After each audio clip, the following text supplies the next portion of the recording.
ფრანკფურტში ვესტუმრე ერთ-ერთ ცნობილ კაფეს, სადაც შევუკვეთებ ფრანკფურტის ტრადიციული ტორტის სახელად ფრანკფურტის გვირგვინი.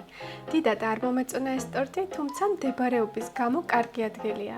სწორედ ამ კაფედან ვუყურებდი ფრანკფურტის კათედრალს.